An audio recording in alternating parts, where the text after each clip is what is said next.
Causes that hinder you from your breakthrough. One of the things that forces you or causes you, ambazo zinafanya usikuwe na breakthrough, moja inaitwa curses. There are 3 types of curses. There is generational curse, self curses, and spiritual curses. Generational curses, self curses na spiritual curses. Hizi ni vitu vitatu tofauti, lakini zinatembeanga asifu ni kitu kimoja. A generational curse, and a spiritual curse, and a self curse. It is all the same. When you are about to get it to go where you're supposed to be, ni kwa nini kunatokeanga accident when you are about to go there? There is a generational curse. A generational curse or a generational blessing is communicated. So whatever you are going through, whether it is positive or negative, it was communicated. They communicate, this is what shall befall you in the last day. In your future days, this is what is going to happen to you. Bwana Yesu asifiwe sana. So anything that is happening that is of generational, it was communicated. That is number 1. It is not something that just came. Ati niliota in the dream. I would dream nikaona nikiswim kwa maji. Hapana, this was communicated, and it was a limitation, a blockage that was put, all a blessing. Your father will bless you, your mother will bless you, your mother will curse you, your father will curse you. So a curse is a communication of some sort. Praise be the name of God. So when you start looking for what happened to me, start looking from huko nyuma. Who was your father? Who was your grandmother? Bwana Yesu asifiwe sana. Because so many of you, muko hapa mmeokoka na muko kutilia hiyo kitu, but your grandfather alikuwa mganga. Your grandshosho alikuwa mganga. Hamuku kutilia, wewe tu umekuja, mama yako umekuta naenda PCA, baba yako ni wa PCA ama ile independent, ama wewe umeenda kanisa hiyo ingine na hiyo ingine. So you didn't find them doing it. But there is a history about them. That they were witches. Walikuwa waganga. Na kazi yao ilikuwa kutumia uganga ya kufuga watu. Kwa sababu mganga ni kufuga. Muganga si kubariki, muganga ni kuroga, ni kukufugia maisha yako. So this thing has been there, and if there was a muganga in your family, awe ni grandfather, awe ni shosho, na kukue hiyo uganga haikuvujwa, that thing is still alive until today. Matthew chapter 1 from verses 1, the book of the generation of Jesus Christ, the son of David, the son of Abraham. Abraham begat Isaac, and Isaac begat Jacob, and Jacob begat Judas and his brethren, and Judas begat Phares and Zara of Wachia hapo. It is talking of a genealogy, a process that you came. So whatever that is happening in your life is a process to get to gene. That what is happening in your life is a process that is happening in your life. Therefore you need to understand this, the problem, the challenges, hiyo umaskini uko nayo, hiyo ukosefu uko nayo, it is also a process that came to you. It is not haikuanguka from nowhere. It is something that came to you through a process, through something that was created. And if your great grandfather alikuwa muganga, hata wewe ukijangalia characteristics zako nyingi zinakuwa kama muganga. Bwana Yesu asifiwe sana. Si unajionanga hivyo? Si unaonanga unakifanya vitu kama muganga. Amezuka. So as Jacob called his sons and said, gather together, that I may tell you what shall befall you. Gather together and hear, you sons of Jacob, and listen to Israel your father. Akamwambia Reuben, you are my firstborn, my mighty and the beginning of my strength, the excellence of dignity, the excellence of power. Unstable as waters you shall not excel, because you went up to your father's bed, then you defiled it, and he went up to my couch. What is the result? Mudomo imenena kwa Reuben, ati wewe uko na nguvu, maana wewe ni bebo yako, ndio mtu wangu wa kwanza kuleta dunia hii. But you shall not excel. utakuwa mtu ambaye ni unstable kama maji. That is a curse. Na ukitafuta Ruben kupitia maji hizo maniclans, utakuta until wamewelaniwa. Bwana Yesu asifiwe sana. Kwa sababu kuna kitu kilinenwa na akaambiwa hakuna siku utafaulu. Kwa nini? Because you went to bed and slept with my wife. That is what we call a spiritual mistake. Defiling your father's wife or your daughter or whatever you do, it is a spiritual mistake that we make that will affect the entire line of your life to the 10th generation. And that is what has really cost you. Because wewe unaangalia tata yako auntie, unaonaka auntie kwa sababu anakuwa na jicho limekaa hivi na ana kuna sura iko na madhuto, unasema huyu ndiye anatoroka. If you read the book of Judges chapter number 6 verse 1, and the children of Israel did that which was evil in the eyes of God. God handed them over into the hands of the Midianites, and the hand of the Midians prevailed. Ukitangalia Gideon hapo chini, wakati walipata shida mkubwa sana, kwa sababu Wamidiani walikuwa na wavamia usiku mchana, wanachukua vitu zao, wakilima mangamia zinakuja, wakifanya kila kitu kinakuja. Gideon alikuwa anauliza, ule Mungu ambaye alisaidia mababa zetu, kwani alienda wapi? Hadi malaika wa Mungu akamtokelezea, na akakati alimtokelezea akamwambia, you shall win this battle as a man. Kumbuka Gideon alikuwa ametengeneza 32,000 people to fight the Midian. Lakini who brought the Midian to the Israel? Ni nani alilete? Ni Mungu alilete. Na Mungu ndiye aliwapatiana, akapatia wa Midiani nguvu wapigane na Waisraeli. Na Waisraeli wanatengeneza jeshi ya 32,000 ipigane na Wamidiani. Na Wamidiani wameletwa na Mungu. Nani mkubwa? Who will prevail? Ni wewe unalete Mungu ama ni yule ameletwa ni Mungu? Yes. So some of the bad problems you are facing, they have been caused there, allowed to be there because of God. Because you have refused to do which God wants to. Akawaruhusu wateswe mpaka wakati wametengeneza jeshi kubwa. Mungu akakuja akaambia Gideoni, jitayarishe, nitakwambia ni nini kinakula kwenu. Akamwambia amuka asubuhi, hapana usiku. Akamwambia nenda pale kwa sisi ya baba yako, chukua mdume wawili, nenda uchinje mmoja, ubomoe madhabahu ya baba yako. Kumbe hii shida yote ya Wamidiani ni baba yao. Kumbe hii mateso yote wamepitia, kunyang'anywa na kuchukuliwa na ng'ombe zao, kuchukuliwa mazao yao, kuchukuliwa. Kumbe ni baba ndiye alicheka madhabahu ya shetani. Na sasa hiyo kwa sababu wao wameokoka na baba yako anaendaka VVA ama anaendaka ARVVA ama anaendaka ile anaendaka. Sasa ameokoka, amevaa mpaka ile koti ya red na ile baji hapa.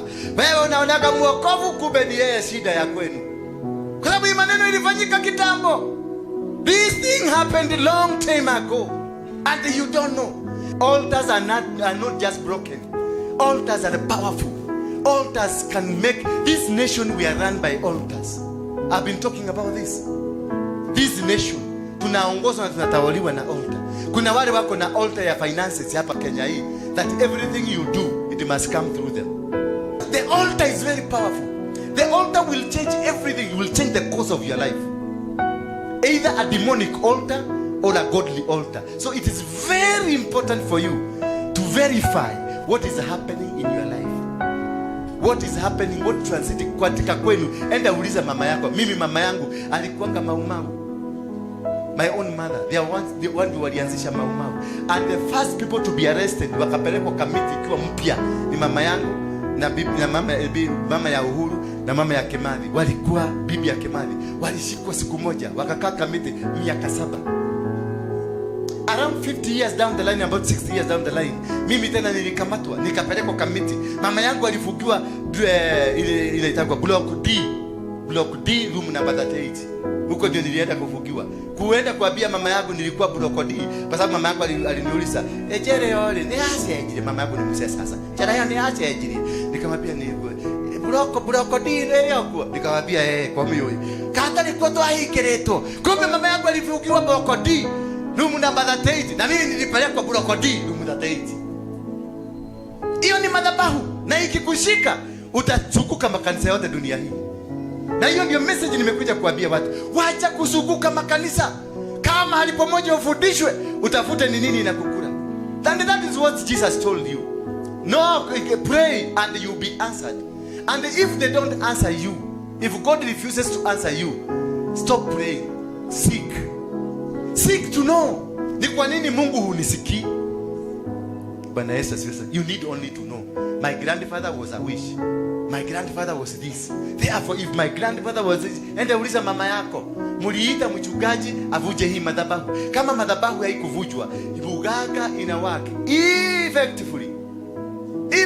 Hata uite mchungaji nani, hata utoe mami, hata mtoe sadaka gani, nothing will happen as long as you don't identify who was Omorogi. Bwana Yesu asifiwe sana. Not until you identify ni nguvu gani ilitumika. Who this Jacob alikuwa anaitwa Israel, meaning the Israel, it is the world. Aliitwa akaitwa baba dunia. Kwa hivyo his altar, it is a world altar. It is so powerful.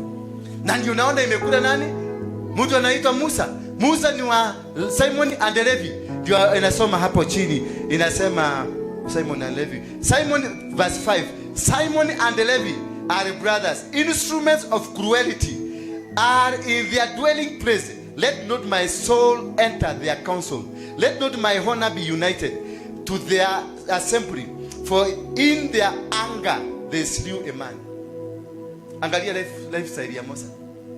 Wakiwa huko kwa Farao alichinja mtu. Akaenda kwa mlima, wanaongea na Mungu hapa kwa hapa.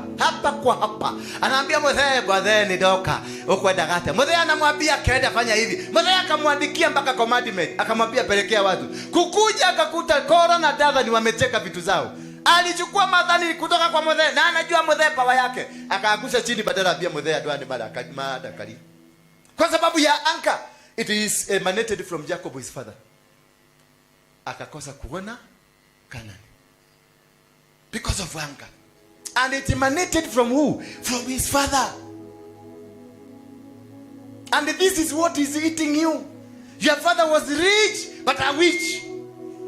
Na wewe umekuwa rich kwa sababu unaenda kanisani. Kuna level umefika unataka kwenda kuruka juu yake. Yule ya baba inaamka, inakuuliza unaenda wapi?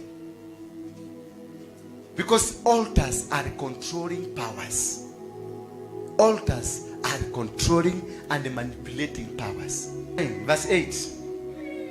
Judah, you are he who your brothers shall praise. Your hand shall be on the neck of your enemies. Your father's children shall bow down before you. You, Judah, is a lion, held from the prey. My son, you have gone up. Judah was blessed. Na akaambiwa you be a lion. Your brothers will bow down to you. Your brothers will do everything. You are the one to produce kings. Praise be the name of God. You are the one to produce kings. But this is the problem now. Judah ameoa bibi na wamezaa watoto watatu. Mtoto wa kwanza na mtoto wa pili na mtoto wa tatu. Kisha mtoto wa kwanza akapata mke Tama. Huyo mtoto wa kwanza akamisbehave. Alipo misbehave, Mungu akamuua. Sasa ikasemekana kwa sababu huyu mtoto wa kwanza hakuzaa watoto. Sasa wewe the second brother ya huyu brother amekufa. Chukua huyu mke wa brother yako, mulale na yeye uzalie brother yako watoto. Because all what they were looking for is that first son who will become the king. All what you are looking for is that first son who will become the king. Then this second born son akachukua mke, lakini aliposikia watoto si wangu ni wa baba ni wa mama yangu, alifanya kitu kingine ile inaitagwa akaachilia mbego nje. Mungu akiwa mbinguni akasirika akamuua. Sasa kijana watatu walikuwa mtoto, kusemekana mama kaa hapa mtoto akue. Ndio ile kitu walikuwa natafuta ni the first son ndio akue mfalme. After that wakaogoja mzee Juda, bibi yake akakufa. Alipokufa mama akajua sasa nimekamata mzee. Those are things that remember, they are demons that are measured purpose to destroy destinies. Aka kamama kalikuwa kamekuja kumaliza destiny. Kuna kitu huyu mtu amebeba ambayo ni ya kumaliza destiny. Na huyo mtu amekuwa programmed akutafute mpaka mpatane ndio destiny yako iaguke. That is why we always hata ukitoa sadaka yako nitaiwekelea hapa. Niombe kwa sababu sijui kule umeitoa. Ndio niisafishe, niitakaze. Ukianzisha biashara, that is why we committed our first fruit to God. To cleanse those sons in the cup of the promise that you are carrying from God. Then once you sanctify, you are cleansed. Biblia inasema naye Jeremiah, the Bible says that before you were born, I knew you. But that was not enough. God made sure he has separated him from others. Sanctify na anoint before he was born, because he was creating him with a purpose ya kuvunja madhabahu. So before you start any business, before you start any marriage, before you start any move, hata kama ni safari ya kwenda Mombasa, any business trip, any ministry trip, whatever you are planning to do, you must commit it to God and cover it and offer a sacrifice over what you are doing for the protection. Bwana Yesu asifiwe sana. So wherever you go, you will not be found, hautakutana na demons ambazo zinaangalianga destiny. These demons, they only look for you. Zitaapia at the time of destiny. Moses wakati alikuwa anataka sasa atoke kwa Farao, ndio alikutana na kuua mtu. It was a demon that was supposed to stop him from getting. Sasa Tama, huyu mama baba Juda bibi yake akakufa. Kamama kakajivuga buibui kama ile ya Waislamu. Kakaenda kakakaa kwa roundabout kama hii na kakakaa in a position of attraction. That is how these demons do. They will only come in a position that you will easily interact with them. Kama makalika kwa position ya interaction. Mzee naye kwa sababu alikuwa miezi 6 ni mtu alikuwa amezoea kuchovya. Mpaka alikuwa miezi 6 kupita hivi akaona kubi hapa kuna kuaga na kaprostitute, akasema siwacha ni jidirifu hapa. Na kama kalikuwa spirit kamerusha already. Huyu mzee lazima atademand. Ndio unakutanga when you are getting into kwa shimo, kuna spirit inakupelekaga huko. Because this is a demon prepared and organized to kill a destiny. So they will have put locations and they are assisted by the spirits called monitoring spirits. They keep monitoring you. They keep monitoring your progress. They keep monitoring where you are going. They keep monitoring what you are doing. Kama makarika mzee akaachiliwa spirit, alipokaribia kamama mwili ikaanza ikachemuka. Kakaona macho yake yanaangalia hivi. Huyu ni mtu mumekaa na yeye miaka 7 but you are not able to differentiate voice. Hakujua huyu ni yule mtoto ya mtoto wangu. Mzee akamwambia nataka maneno hii tufanye. Naye mama kitu ya kwanza alimuuliza utanipatia nini? Kwa sababu kulikuwa na catch. Already demons zimefanya arrangement. Kuna kitu utakamata. The catch was there. And the catch was to humiliate this man before the world. Huyo mama alimwambia basi leta hiyo pete yako. Ndio kwa maana nilikusimamisha nikakuuliza kuhusu vitu. Leta hiyo pete yako. Akatoa pete akampatia. Akamwambia hata hii mkwajo lete. Mzee akapatiana mkwajo na akapatiana nini pete. Sasa mama amejua kwa sababu alikuwa ametime mpaka tumbo itashika siku hiyo. Mama akienda nyumbani na huyu mzee akaenda nyumbani. Mzee akatuma rafiki yake anaitwa Abdulrahim, akamwambia peleka hii busi, kuna maraya utakuta mahali, umpatie busi, akupatie pete na akupatie ring na mkwajo. Abdulrahim alipoenda huko, kufika huko akakuta hakuna maraya. Akaruhusia huko, akaambia huko wote korogwa na maraya. Huku hatujawahi kuwa na maraya hata moja. Kwa sababu this demon zilikuwa zimepangwa na zikakaa kama maraya for one purpose. That one purpose. That one encounter. You meet with a man for just one encounter. The rest of your life inakuwa. Mzee Ibrahim akarudisha busi. Kufika huko akaambia Musa, mimi nisikukuta maraya. Na nimeambia huko akukuagi na maraya. The demons that are coming to attack you, they don't exist kuonekana. They only appear for that moment and disappear. Those they deal only with destinies. Mama tumbe ikaanza kuruka after miezi 4, miezi 5 tumbe miruka. Juda kwa sababu ndio chairman wa kijiji, akaita mkutano kwa sababu akagalia. Huyu tunakuja kijana huyu anaogojewa afanye kazi hapa ndio tupate mtoto. Na huyu inaonekana amejaza. Akaulizwa, kijana akaulizwa, umeonana na huyu mama? Hapana. Mama kuja. Juda akakalia kwa kiti. Can see now, I want to show how humiliation come.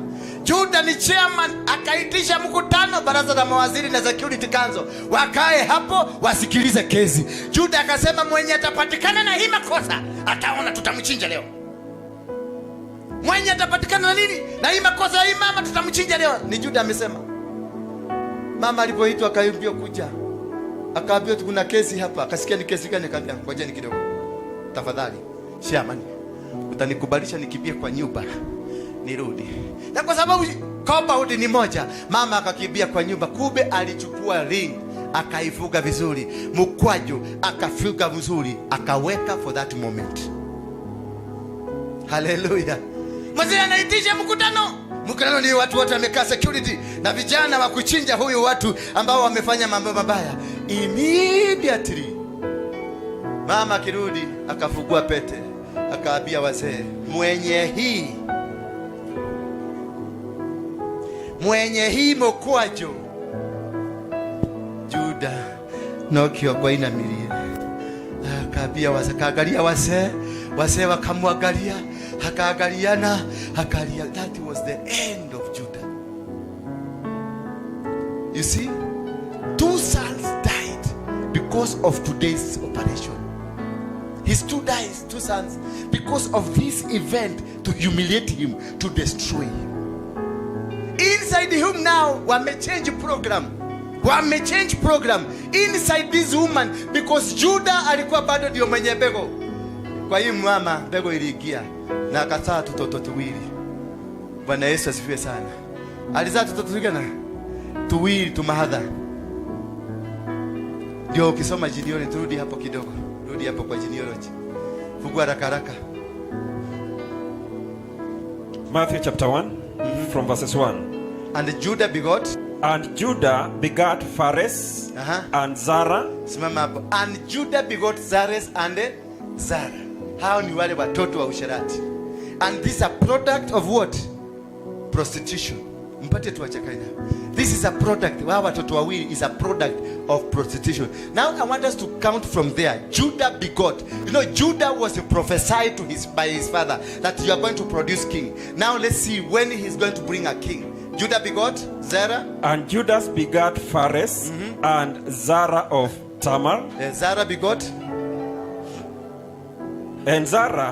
And Judah begot Phares and Zara of Tamar. Tuseme number 1 is past product. 1. Number 2. And Phares begot Esrom. Number 2. And Esrom begot Aram. That's 3. And Aram begot Aminadab. That's 4. And Aminadab begot Nason. 5. And Nason begot Salmon. 6. And Salmon begot Boaz. 7. Of Rachel. And Boaz begot Obed of Ruth. 8. And Obed begot Jesse. 9. And Jesse begot David the king. 10. Simamia hapo. The 10th generation, that is when the prophetic word of Jacob is fulfilled, of bringing a king, King David. The 10th generation.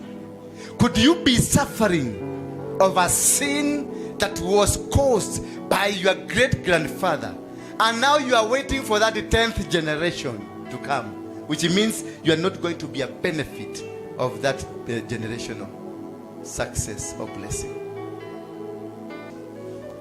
The 10th generation, that is when a prophetic word that was prophesied, and that is the mistake we are all making. The prophecies that have been prophesied over your life, could it be they have been diverted to your children or your children's, or utakuta kizazi chako cha ine, they are very rich, yet your history is a history of poverty along the line, because there is a spiritual mistake that happened. And that is what we need to cut by reading the book of Ezekiel 16. Somebody to read us Ezekiel 16. Ezekiel 16 verse 1. Again the word of the Lord came to me. Again the word of God. Simama tu hapo. Again the word of God. It must be the word of God, because it is only God who knows what you are going through. It is not through me, the pastor. It is a word of God that must come to you. So you must be able to be founded and grounded on the word of God for you to get a revelation what indeed is affecting your life. The word of God came to me saying, Son of man. Son of man. cause Jerusalem to know her abominations. Cause, what's your name? Yeah? Lewis. Cause Lewis to know his abominations. And say, thus says the Lord God to Jerusalem. Umesikia ni mtu amesema? And it says, thus says the Lord. So it must strictly from God that this is the problem. It is me, who God, who knows in depth what is eating you. Go ahead, mommy. Your birth and your nativity. Your birth and nativity. Kuzaliwa kwako na kule umetoka. What happened with it? Are from the land of Canaan. Are from the land of Canaan. Who is Canaan? Canaan is the one child of Ham who was cursed because of seeing the nakedness of his father. So this is a cursed man where you are seated. The land you are seated in is of a cursed man. That is what they are trying to say here. Then what happens there? Your father was an Amorite. Your father was an Amori. Wale Wamori walikuwa wanapiga watu wa Mungu. Your father is also an outcast. Somebody who fights God's people. And your mother? And your mother a Hittite. And the Hittites were witches, were rogi, were my Illuminati. So your land you are sitting on is a cursed land. Your father is a cursed man. And your mother is a cursed man. Who are you? Who are you? You are more dangerous than everything that has been mentioned there. Because you are a product of 3 or 4. Then? As for your nativity, on the day you were born. As for your nativity, the day you were born, your umbilical cord was not cut. The umbilical cord is cut to disconnect you from where you've come from whatever that was following you, or will follow you. The day you were born, your umbilical cord was not cut.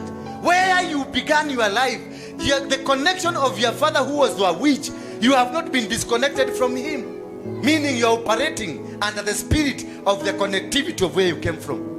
Kama Abraham angejua maneno Mungu alisema, wana wa Israeli hawangeenda kwenye utumwa wa miaka 400, because God told Abraham, yet he didn't have a generation. Akamwambia your generation will go into slavery for 400 years. Had he known, angeambia Mungu nimekataa hiyo in the name of Jesus.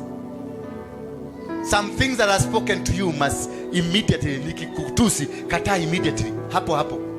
Nikiongea kinyume ya maisha yako, kataa hapo hapo immediately, no matter.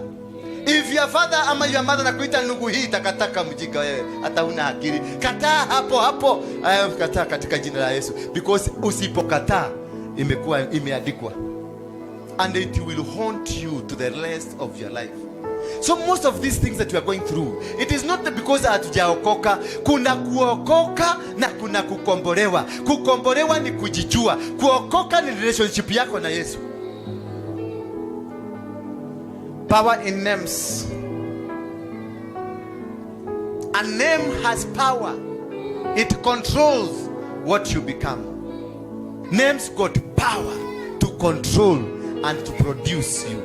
When God wanted to bless Abraham, he changed his name from Abram to Abraham. That is the time Abraham started communicating with God, and was changed from Abraham, the son of Terah. And now he was removed from being a son of Terah. Akabadilishwa jina Abraham, ikakuwa Abraham, ikakuwa Abraham, na akaanza communication yake na Mungu. Names will curtail you from communicating with God, or will let you, or link you with communicating with the devil. Names go to limitation, and the names are altars by themselves. That's a power. Kuna mtu anaitwa ni Jabesi ama ni Jabesi ama ni nani? His name was pain, until he goes before God and tells God, nibadilishie hii jina. Change this name. These names, sometimes you must change.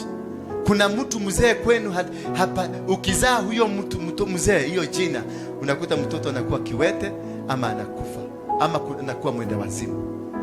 Because there is something against the name. Could it be your name is causing the trouble that you are in? Could it be the land you came from is causing the problem you have? Could it be the town you are in? Somebody to read for me Deuteronomy 28. Deuteronomy 28. Now it shall come to pass, it shall come to pass. if you diligently obey the voice of the Lord your God, If you diligently obey the voice of your Lord God, diligently. It is not about any other thing, but diligently. That's the beginning of your success. To diligently understand and know what God is in for you, what the plan of God that He has in for you, it will cause you to get out of the bondage. If you diligently understand your name, the origination, your father, your mother, it will cause you to understand how to get out of the bondage. Go ahead. to observe carefully And to observe carefully all the commandments, to observe them carefully.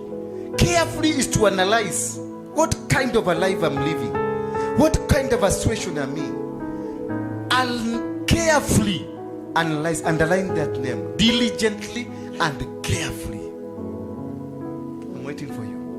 to observe carefully all his commandments, which I command you today, that the Lord your God will set you high above all nations of the earth. And the Lord, if you diligently and carefully observe the command that He is giving you today, the teachings that He has given you today, He will raise you high above all other nations, all above anybody. So you didn't have to strive. You needed to be careful and to be diligent for you to succeed in life. You didn't need to go to all these churches you've gone to. You didn't need to give to all the sacrifices you've given. You needed just only one encounter with your God, and your life will change. Go ahead. And all these blessings shall come upon you. After you being diligently, all these blessings, all what? These blessings will follow you. By being careful and being diligent and following the commandments of God, all these blessings, which are the blessings? Because you obey the voice of the Lord your God. Blessed shall you be in the city, Yes. and blessed shall you be in the country. So it is given. You are supposed to be blessed. You are not supposed to be crying. Because He has said, after you obey, after you follow instruction, blessed shall you be in the city. Meaning ukiingia mji wowote lazima ukukubali. Ukiingia nchi yoyote lazima ikukubali. Ukienda mahali popote, because you are being followed by the blessings of God that commands the release of what is supposed of you. Blessed shall be the fruit of your body, Yes. the produce of your ground, and the increase of your hands. The blessed shall be the fruits of your body. Your children will not suffer. Your children will not smoke banking. Your children will not go into drugs. Your children will not find themselves in Mungiki. Your children will not find themselves in criminal activities. They will not be lesbians. They will not be gays, because your fruit of your womb is blessed. When you are blessed, everything that is associated with you will work in a systematic way of a blessings of God. The produce of your ground, and Even the produce of your ground. Whatever job you will start, it will prosper. Whatever you lay your hand, it will prosper.